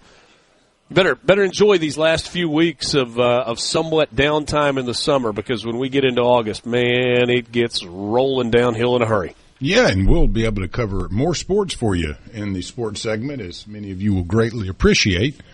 And Come on now. Yeah, I'm giving them a hard time. They like to do that with us. So, but no, it's going to be rolling soon. So we got to enjoy the last few weeks of the kind of peace and quiet because it's going to get going quick. Hey, one of the things that I have not been very good at traditionally, and my friends in the afternoon, Michael Borky and Brian Hadad, have had a lot of fun picking at me and making fun of me for this. I'm trying to do better, and that is to get a little more content on X. If you are not following Mornings Cross on X, I hope you will do that. Trying to kind of put some stuff. We're going to interact with you, maybe try and do some polls from time to time that we can talk about on the air. So if you're not following Mornings Cross on X, would encourage you to do that. We'll try and get the engagement up a little bit there as we move forward. Glad to be with you. The C Spire text line is open, 601-879-4395, 601-879-4395. Give your business the edge with gigabit fiber internet from C Spire. Blazing fast internet and a business solutions team that is in-house at C Spire to help you with all of your business IT needs. Learn more online at cspire.com. C Spire, inspired by you. I want to go back. We were talking about this before the break. I want to play this clip for you from Mark Cuban. He was sitting in his home office yesterday, and the context is that he was talking about something that Democrats should do in terms of helping Republicans on the immigration front. But even as you listen to this, keep in mind that there is something larger at play here from Cuban. We'll get your reactions after you hear it. Mark Cuban, it's about 2.5 minutes of him talking about immigration and what Democrats should be doing to help Tom Homan. On blast, saying, okay, the FBI has their top 10 most wanted list, right? Let's just get this right. Homan, don't, do it right. List the top 100. Let's go after them. List the top 1,000, criminals that are here that need to be deported. We'll all help you. But the Democrats would never say something to the effect, we'll help you. They only have to do something that's the antithesis of what Trump says and does. You've never heard a Democrat say in the past 7 months, yeah, okay, I don't like it, but this is a step in the right direction. We're going to help, because I think the better path is for the Democrats to bring attention to the bad things and the good things and say on the good things, we'll help you, right? Which they would never say, because that disarms. Whenever you're in a sales environment and you say something positive about your competition, it's disarming. Yeah, we're better, but these guys, that's not so bad. They're trying really hard. Okay, Tom Homan. We don't want criminals if Venezuela and Colombia opened up their jails and sent all their worst criminals to us. We don't want them here either. If MS-13 has 173 gang members here from wherever, we don't want them here either. Post that list, and you know what? Chuck Schumer, I'm Chuck Schumer. I'm going to help you get rid of them. I'm going to post all those lists everywhere. We're all going to go after those bad guys together because they shouldn't be here. Now you disarm him. Now you disarm the Republicans who, think that that the Democrats can't get anything right. You do things that you can undermine. Undermining in the Democrats' perspective is always, you're wrong, it's Trump, you're wrong. The T word, Trump, is a trigger word. And you can't just always use that in a negative light.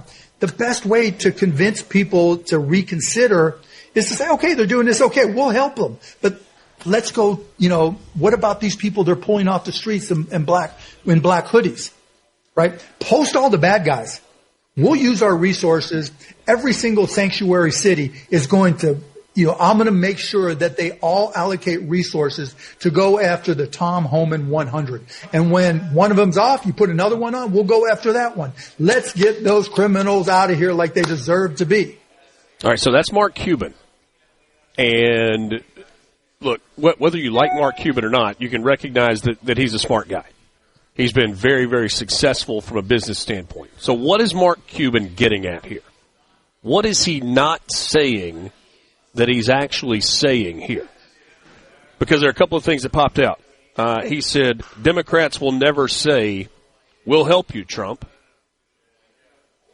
They are only interested in whatever the antithesis of what Trump wants is. So the complete opposite. If Trump says red, they say blue. If Trump says, the sky's blue, they're going to argue with him about it.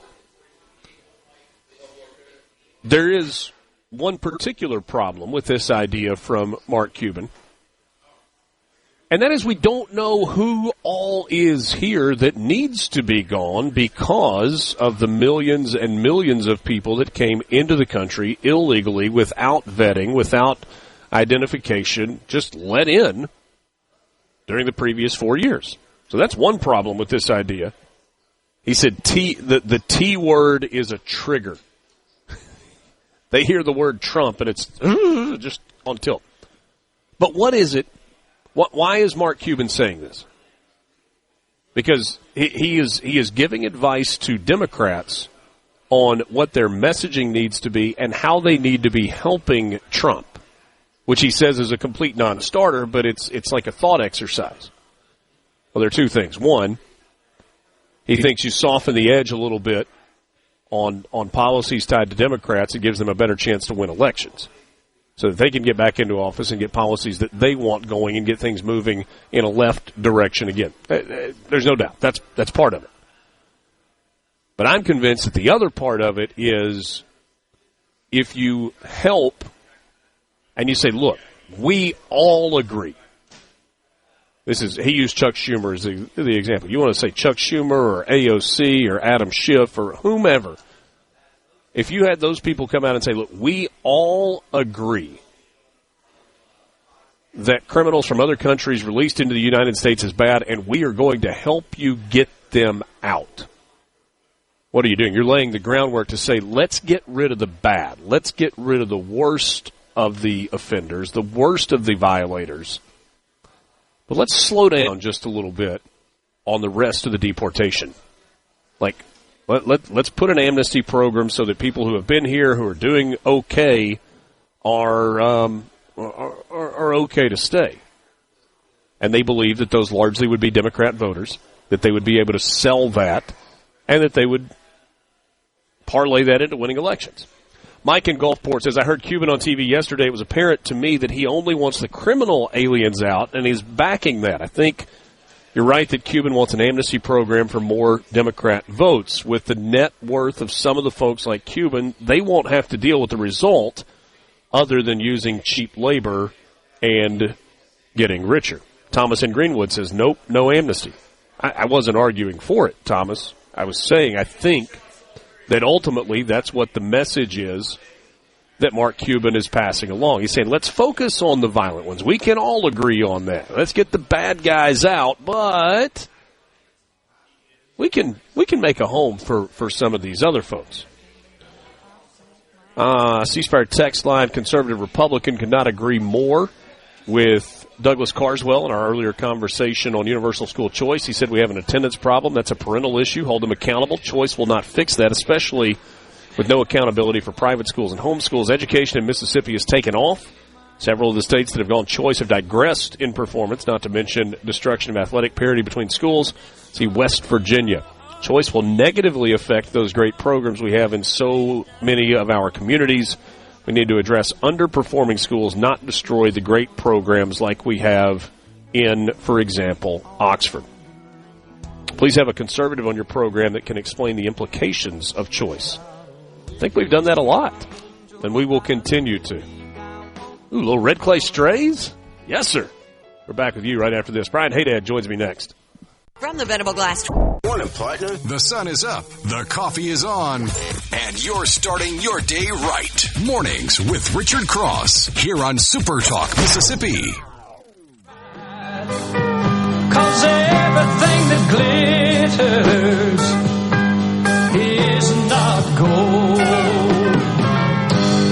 We welcome Brian Hadad into Mornings with Richard Cross right here on SuperTalk, Mississippi. It's a Country Music Wednesday. We've started that, and Lance is like no limits It's not 90s country. It's not 80s country. It's not 60s. It's all of the above. But it's country. And it is all country. Well, speaking of country, that was a pretty good one. I'm glad to be on with you this morning to discuss many of the issues that are surrounding our great country. Are you? Yes. Well, I'm glad to have you. Do you want me to just like the floor is yours? Hey, can we bump his mic up just a little bit? Thank you, Houston. I could start screaming like that guy down the way. Well, that is also an option. Yes. Brian joins me. Mr. Hadad joins me because we are at trouble. SEC Media Days in Atlanta at the College Football Hall of Fame. SportsTalk Mississippi coverage continues this afternoon, brought to you by Pearl River Resort, Trustmark Bank, Cannon Ford Lincoln, and Starkville, Cleveland, and Pascagoula, Covington County Hospital, Mississippi Farm Bureau, and Gentile. Wait, we got the matching Gentile shirts on. They're not matching. They are. No. They're both white golf shirts from Gentile. Your SuperTalk logo is powder blue. Yeah, it is. Mine is maroon. They're not matching. Okay. So I'm taking a much more pretty close. I'm not trying to say conservative approach here on this particular show, but I feel like I'm not a morning person, as you know. So, and yet you beat me down this morning. I did. You know, was it by a lot? I don't know. I didn't have a timer going. It wasn't 26 minutes and 38 seconds or anything like that. You have already had some conversations with some of the crew from Mississippi State. Bulldogs, one of 4 teams that are here today. Obviously, Ole Miss was here on Monday, and our coverage on Monday was kind of focused on Ole Miss. Today, the coverage will be focused largely on Mississippi State. Mm-hmm. You had a long conversation with Jeff Lebby, the head coach of the Bulldogs, going into year 2. What's his temperature? He's quietly confident, maybe that might be the word there. Okay. You know, I think he knows that his team's not going to win the national championship this year. I think he knows his team is probably not likely to be a college football playoff contender this year. But he does think and he does believe that his team can be a team that makes it into postseason play. That he has a team that he feels can make big improvements, big strides from where they were a year ago. Now, I mean, part of that might just be how much they have nowhere to go but up. That's got to be rock bottom. If it isn't, that's going to be another set of circumstances entirely. So I think he buys into the guys he has. I think he knows that he has a better roster than he had a season ago. You know, I've known you for a long time, and there are a few people that love Mississippi State more than you do. But you're also very realistic. I mean, that maybe that's the charm of you. But it's also part of the reason that people have gravitated to your podcast, to Thunder and Lightning, is because you don't sugarcoat things at all. Just my donuts. I know. Yeah. Warm. Oh, man. Warm and I love a sugar-coated, donut. please. You know me. I know that you want this Mississippi State football team to make progress, to be better, to be in contention in the SEC. Mm-hmm. I think you see a path to that happening over multiple years, but you're also not convinced that right now 100% is the time. No. How could you be? I mean, they went 2-10 a season ago, historically bad defensively. They don't have – I mean, I've already filled out my all-SEC ballot. I had 2 Bulldogs on there. Okay. Neither one of them were first team. Isaac Smith, I'm assuming, is one of them. I had Isaac Smith, and I gave the nod to Devon Booth. He's the 3rd leading returning rusher in the conference. I think he'll have a big season for State. But there's just not a lot of high-level – there's not a Chris Jones, Jeff Simmons defensive lineman on this football team. There's not a Charles Cross, Elton Jenkins offensive lineman on this football team. I like Shapen. I think he can, we've been making the same joke for the past few months. Blake Shapen, if he stays healthy, is now his legal name. I like him, and I think he's got some potentially good guys in that wide receiver room. Because it's hard to find a point in his career where he has stayed consistently He's healthy. never given you 12. He's never given you 12 games. So, for me, this season is about improvement. I don't think State will have a winning season, but in those losses, can they just look like they belong on the field? Too many times last year they looked like they didn't belong. They didn't look like an SEC team. You can't lose games to teams like Toledo by 24 points. You can't lose those games at all, if we're being completely honest. So, and that's a dispiriting thing when you feel like when your team gets off the bus, you're like, they don't look like an SEC team. They certainly don't look like an SEC team that can on a given day knock off one of the traditional powers in the league. Of State starting 22 in most games last year, you had 4 or 5 guys out there at all times who they had no business playing SEC football. But that's where they were. All right, so let's spin this toward a positive. If Mississippi State is to take a step forward this year, if they are to become a bowl-eligible team, 6 or more wins, assuming everything else is the same, this particular area has a chance to make an improvement and is the reason for that move forward. It's all about the defense. Okay. It is all about the defense with Mississippi State. Offensively, they'll be fine. They were not great a season ago, but they were good enough that if they had been better defensively, they would have won more games. But when you go out there and your defense is giving up long drives and touchdowns every time out, that wears on a team. State's defense, as I said last year, was historically bad. The gap between Mississippi State and the second worst defense in the conference was as big as the gap between the second worst defense in the conference and the best defense in the conference. It seems almost impossible, but it's a true statement. So they have to be better there. They added some talent. The depth is a lot better. You've got guys who I think can play at this level. You brought in some guys from Tennessee, from Texas. You brought in a couple of guys who were really good at the group of 5 level. That's usually a good indicator they'll be okay at this level as well. You have a guy like Isaac Smith who's here today who can be a tackling machine. Just a machine. But I asked him about that. I said, you got to be one of the few players in college football who wants to have less stats this year because he's a safety. He doesn't want to make as many tackles as he did a season ago. If State's better defensively and the offense should be what it is, you can be a bowl team this year at Mississippi State. They don't have to take a massive step forward either. They don't have to be the best defense in the conference. They don't have to be top 5. Can they be 12th? If they're 12th and the offense can be top half of the conference, that's a bowl team.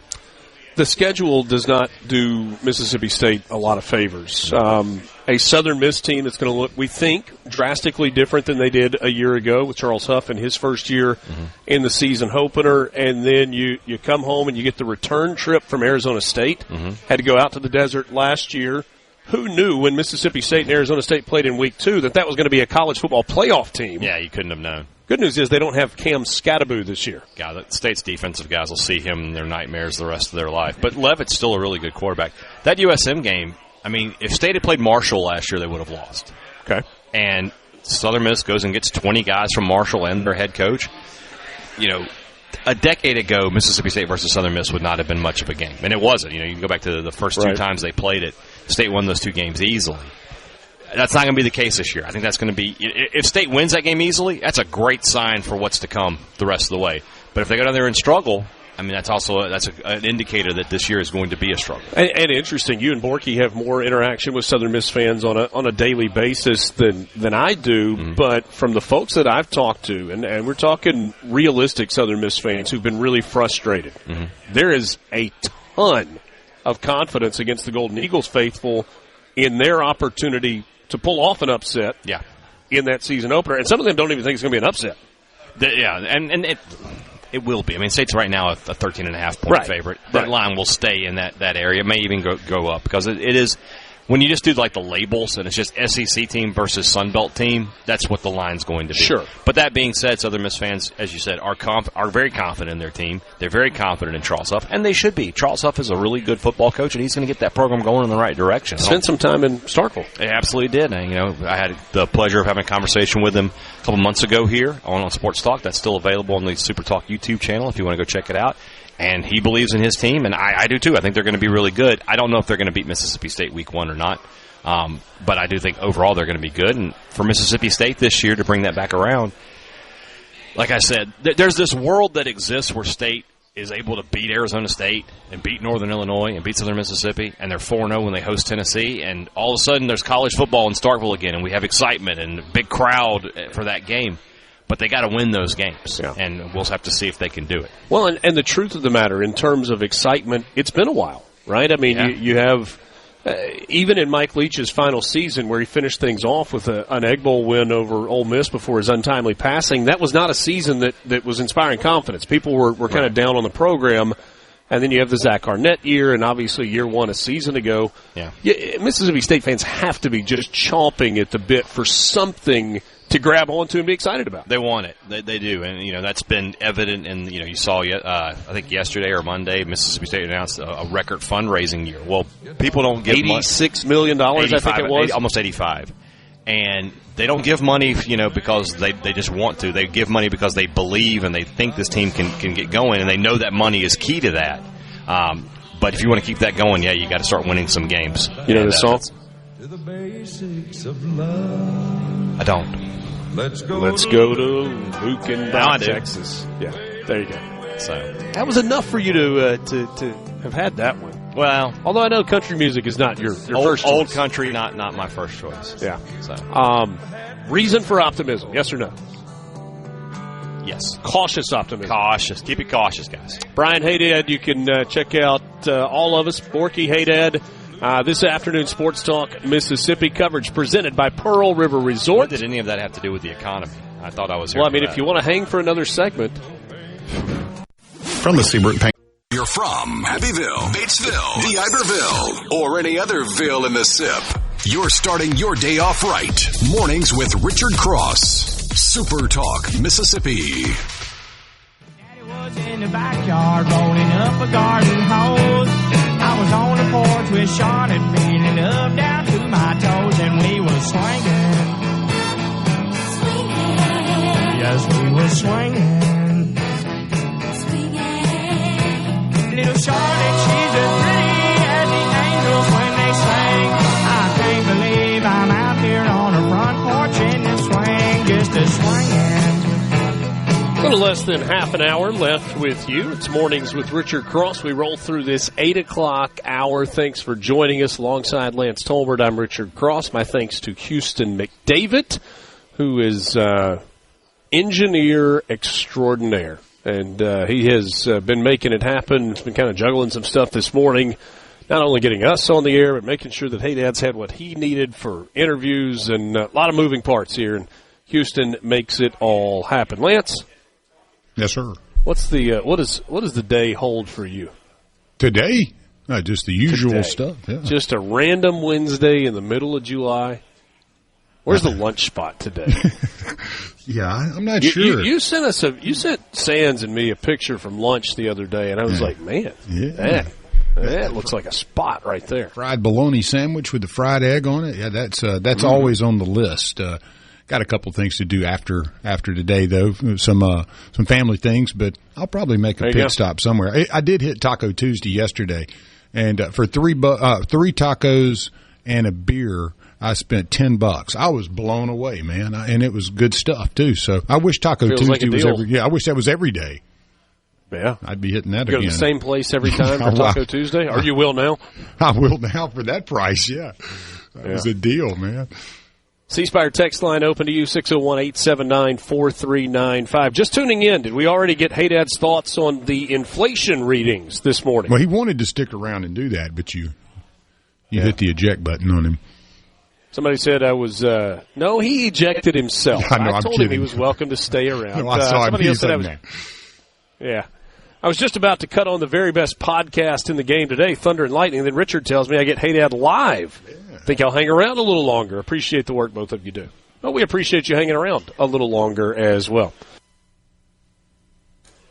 601-879-4395. So, mentioned this earlier this morning. This was, I don't know if it got the headlines necessarily, but it was dubbed Crypto Week at the Capitol.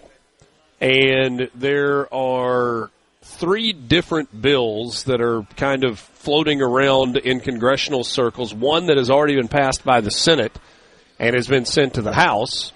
And then 2 others that the House is considering rolling into the Senate bill. And there is dissension in the ranks. President Trump is pushing for the adoption of these bills, get them passed, get them to his desk so he can sign them into law. But yesterday, Crypto Week kind of grinded to a halt, grinded to a standstill. There were a lot of closed-door meetings with the president yesterday, and Republicans who had chose to side with Democrats in voting against the bill, but for different reasons. There was a procedural vote that didn't get what it needed. A group of 13 Republicans joined all Democrats in opposition to a procedural vote needed to bring the crypto bills to the floor. Mike Johnson, Speaker of the House, told reporters it was part of the legislative process, and the negotiations are underway between the House, Senate, and White House, and suggested that they might be able to try again last night. They didn't get to that point, or at least I guess they got to that point and didn't have the votes. Johnson said, we expected there might be some no votes, but we thought it was important to put it on the floor to advance it because time's of the essence on this. The genesis of these bills is about regulation of the crypto industry. And there are two very divergent thoughts. And Lance, I don't know how, I know you keep up with a lot in the financial markets and the world. I'm not sure how deep you are into the crypto space. But these two divergent thoughts are, there's one side of the coin that says, look, regulation leads to elevated stature. Regulation leads to progress toward crypto becoming more readily accepted and usable in more places. And then the flip side of the argument is that, no, we don't need regulation. Like, the blockchain regulates itself. It is driven by supply and demand. It's driven by tendencies of the market. Regulation is the last thing that is needed here. The problem with no regulation is there are so many crypto varieties. I mean, you probably know about Bitcoin, and you probably have heard of Ethereum, and maybe you've heard of Chainlink and some of the other stuff that's out there. But for every Bitcoin and Ethereum and Chainlink, you've got, a Dogecoin or a Trump coin or a Lance coin or a Mornings with Richard Cross coin or whatever that has this kind of like pump and dump cycle. It's kind of like, and somebody's going to tell me, Richard, you just don't know what you're talking about here, but I think the example that I might use is it's kind of like those multi-level marketing schemes. The people that are at the point of the pyramid make money, and everybody downstream ends up not really making any money. It's like you need to put it out there, have a bunch of people buy it. If you hold a bunch of it, that drives up the worth of it. You sell it off, you make a bunch of money, it's not worth anything, and then it just drifts on, and lots of people end up losing money. And that's one of the arguments for regulation in the crypto space. What do you make of all of this back and forth, Lance? I've not been one to embrace crypto probably as many have, and spending, the years working in the financial markets with regular money. I don't know, man. I'm just have mixed emotions about the enthusiasm behind crypto. No, number one, it's the lack of regulation. I don't see that any true government or financial system is ever going to work or allow anything to work without massive regulation, especially with money. So I'm not sure how that would work. I think that we're, in a new era, obviously technology-wise, where we see AI and all those things that are front and center, and advances that are being made so quickly. And you start pairing that with crypto, and it worries me a bit as to the security of money and the ability for others to hack into those systems and use them against us, weaponize money, and things of that nature. So I'm hesitant to fully embrace, because I find that as we move so quickly, I'm not sure that mankind is capable of adjusting on the fly as quickly as we'll need to. So I'm one to kind of use caution. I knew quite a few people getting burned in the days, the earlier days of crypto. And so it's one of those markets out there where, if you look at derivatives and those things, you get into a very deep world. And I just want to make sure that we're not over-levering and over-leveraging the assets that we're using as currency. We've done that with fiat currency. It's over-leveraged, and debt is obviously a big piece of inflation in that. So I think stepping back and making sure that we don't allow ourselves into the same position just with a new instrument. Yeah. You get a message on the C Spire text line, and it says this is from Donald in Oxford, and you can read this in Wall Street Journal stories or AP stories or whatever. One of the reasons, allegedly, that the dozen or so Republicans voted against this was because it it paved the road for a central bank digital currency. Right, and that's central bank for digital currency, or a CBDC. Donald said that is a very, very bad thing. And he points to Bitcoin as king, says all the others are ultimately going to die. Bitcoin cannot be regulated. Just ask China and the European Union. The global monetary conversation is really, really fascinating right now. Obviously, the American dollar, for now, is still king, but you've been looking at BRICS, which is, you've got BRICS nations and BRICS supporters in other parts of the world, in Europe and the Middle East. And one of the goals of BRICS is to destabilize the dollar to make a different form of currency kind of the global standard. That is not a good thing for the United States. Now, there may be benefits to a global currency, but not in terms of the valuation of the dollar. Then quit printing the dollar and mortgaging the future of our country. If you want the dollar to be valuable, then quit watering it down and diluting it. Well, they would prefer to kill other currencies than to quit printing the dollar. Right? Well, I agree. That's where I have a major issue with a lot of this, is that we're just going to go do it with crypto rather than with a government-regulated currency. No, crypto is going to be regulated by government. You're going to be in the same boat as you were in. Because debt and floating out money and creating money out of nowhere is a very addictive problem. And then there's Jerome Powell at the Fed. Still waiting.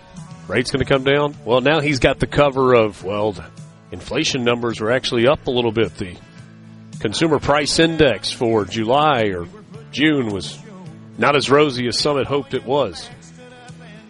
We will take a timeout. We are back with you to wrap things up on this Wednesday edition of Mornings with Richard Cross right after this on SuperTalk Mississippi. If you're gonna play in Texas, you gotta have From the Venable Glass Traffic. All right, now to the important stuff. Your VIP pass to hear what the most influential Mississippians are talking about. This is very important. Huge news. Mornings with Richard Cross on SuperTalk Mississippi. Baby, get ready. Ooh, ooh. You and me go fishing in the dark, lying on our backs and counting the stars where the cool grass grows. There appears to be a divide between the President of the United States and many of his supporters. There is an increasing level of frustration on behalf of the President, Donald Trump, that people won't stop talking about Jeffrey Epstein. His most recent declaration is that it is a hoax and that it is something that is made up by Democrats. Now, there's a lot of information that just really kind of flies in the face of that line of thinking or reasoning. It's fascinating because yesterday you had the Speaker of the House, Mike Johnson, calling for full release of the files and explanations from the Department of Justice. You had dozens of members of Congress calling for Ghislaine Maxwell to testify. You had the Maxwell family calling for all of the evidence to be released. Trump finally got around to saying, look, the DOJ should just release the credible files, but he says not all of it's credible. There are growing calls for a special counsel, for Pam Bondi not to handle this herself, but to bring a special counsel in to do the Epstein investigation and the release. You have bipartisan support for the release of more documents, and that's happening all while Donald Trump is posting this on Truth Social. The radical left Democrats have hit pay dirt again. Just like with the fake and fully discredited Steele dossier, the lying 51 intelligence agents, the laptop from hell, which the Dems swore had come from Russia. No, it came from Hunter Biden's bathroom. And even the Russia scam itself, a totally fake and made-up story used in order to hide crooked Hillary Clinton's big loss in the 2016 presidential election. These scams and hoaxes are all the Democrats are good at. It's all they have. They are no good at governing, no good at policy, and no good at picking winning candidates. Also, unlike Republicans, they stick together like glue. Their new scam is what we will forever call the Jeffrey Epstein hoax. And my past supporters have bought into this BS, hook, line, and sinker. They haven't learned their lesson and probably never will, even after being conned by the lunatic left for 8 long years. I've had more success in 6 months than perhaps any president in our country's history, and all these people want to talk about with strong prodding by the fake news, and the success-starved Dems is the Jeffrey Epstein hoax. Let these weaklings continue forward and do the Democrats' work. Don't even think about talking of our incredible and unprecedented success, because I don't want their support anymore. Thank you again for your attention to this matter. Make America great again. The success of Donald Trump's first term was derailed by COVID. Now, you can say there are lots of other things. But Donald Trump lost re-election after his first 4 years in office because of the way he handled the coronavirus pandemic. Do you disagree with that, Lance? I think Twitter and the ACA, but the big one was COVID, yeah, definitely. The linchpin. The linchpin, yes. The I'm with thing you, that 100%. ultimately tipped the scales in favor of Joe Biden was Donald Trump's handling of COVID. Is this Trump takedown 2.0? Maybe the good news for Donald Trump is that it's happening early in his time in office. It's only 6 months in. I would say that's the saving grace, yeah, because the ACA deal, he got hung up with that early, and then you got the midterms without the win, and COVID was on top of you, so. I mean, I'm honestly having trouble understanding Trump's position on this. On the campaign trail, and we have talked over and over about the fact that everything Donald Trump said he was going to do on the campaign trail, he has done in his first 6 months in office. There should be no surprises because he told you this is what I'm going to do, and this is what he did. But on the campaign trail, he said, we're going to release it all. We're going to give you all the documents. We're going to lay it bare for the American people to see. We are going to expose the filth and the disgustingness of Jeffrey Epstein. And now he's like, can we please stop talking about Jeffrey Epstein? I've done all these good things, and all you guys want to talk about is Epstein. Because for the first time in this presidency, Donald Trump is not doing what he said he was going to do. And look, you have Republicans, conservative, MAGA leaders, however you want to describe people, all over the place. They're saying, release it, release it, release it. Put it out there. Let the chips fall where they may. And for whatever reason, he seems to be digging his heels in on this issue. Look, Donald Trump's been on a roll. I don't know that I'm necessarily the one to give him advice on what he should do and shouldn't do, but it feels like he's digging himself a hole. I just hope it's not one that he can't dig himself out of. Thanks for being with us. Mornings with Richard Cross, SuperTalk, Mississippi. Back with you tomorrow. Hope you have a great day. A SuperTalk Mississippi media production.